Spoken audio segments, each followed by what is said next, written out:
Welcome to the Folktale Project. This is Dan Scholes, and today is my birthday. I'm 40 today, and I'd like to, in celebration, read you a tale. This is, again, from Thomas Frederick Crane's Italian Popular Tales.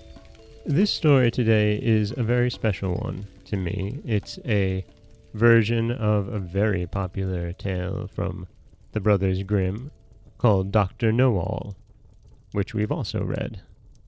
I particularly like this version because, well, as somebody who has both Italian and Bavarian heritage, it's a nice mix of the two. This is Crab.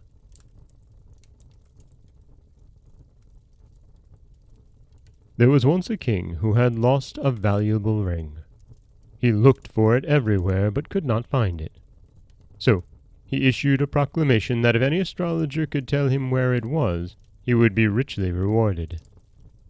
A poor peasant by the name of Crab heard the proclamation.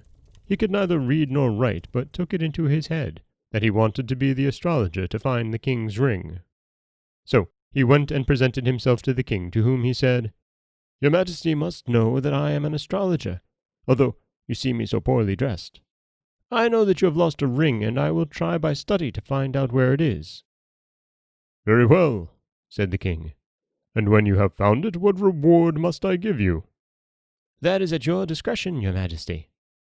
"Go then, study, and we shall see what kind of an astrologer you turn out to be."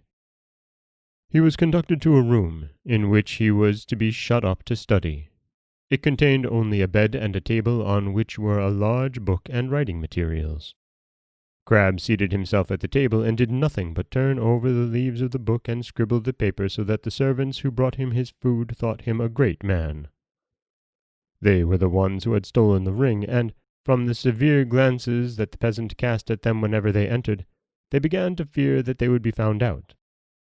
They made him endless bows and never opened their mouths without calling him Mr. Astrologer. Crab, who, although illiterate, was as a peasant cunning, all at once imagined that the servants must know about the ring, and this is the way his suspicions were confirmed. He had been shut up in this room, turning over his big book and scribbling his papers for a month, when his wife came to visit him. He said to her, "Hide yourself under the bed, and when a servant enters, say, 'That is one.' When another comes, say, 'That is two,' and so on." The woman hid herself. The servants came with the dinner, and hardly had the first one entered when a voice from under the bed said, "That is one." The second one entered. The voice said, "That is two," and so on. The servants were frightened at hearing that voice, for they did not know where it came from, and held a consultation. One of them said, "We are discovered. If the astrologer denounces us to the king as thieves, we are lost." "Do you know what we must do?" said another. "Let us hear." "We must go to the astrologer and tell him frankly that we stole the ring, and ask him not to betray us, and present him with a purse full of money. Are you willing?" "Perfectly." So they went in harmony to the astrologer, and making him a lower bow than usual, one of them began. "Mr. Astrologer, you have discovered that we stole the ring. We are poor people, and if you reveal it to the king we are undone. So we beg you not to betray us, and accept this purse of money." Crab took the purse, and then added, "I will not betray you, but you must do what I tell you, if you wish to save your lives. Take the ring, and make that turkey in the courtyard swallow it, and leave the rest to me." The servants were satisfied to do so, and departed with a low bow. The next day, Crab went to the king and said to him, "Your Majesty must know that after having toiled over a month, I have succeeded in discovering where the ring has gone to." "Where is it, then?" asked the king. "A turkey has swallowed it." "A turkey? Very well. Let us see." They went for the turkey, opened it, and found the ring inside. The king, amazed, presented the astrologer with a large purse of money and invited him to a banquet. Among the other dishes there was brought on the table a plate of crabs. Crabs must then have been very rare, because only the king and a few others knew their name. Turning to the peasant, The king said, "You, who are an astrologer, must be able to tell me the name of these things which are in this dish." The poor astrologer was very much puzzled, and as if speaking to himself, but in such a way that the others heard him, he muttered, "Ah, crab, crab, what a plight you are in!"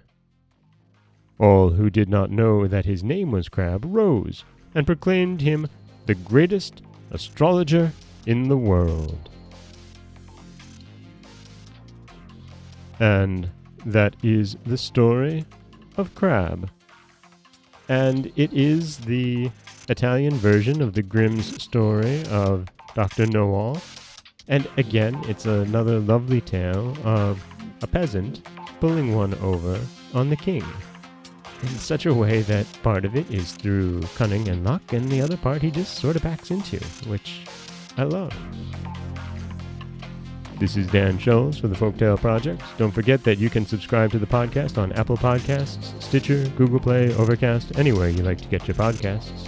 You can follow us on Twitter at Folktale Project. You can find us on Auto Radio, TuneIn Radio, iHeartRadio, Spotify, anywhere you like to listen. And you can always head over to folktaleproject.com, where you'll find a new story waiting for you every Monday, Wednesday, and Friday. As always, thank you all so very much for listening.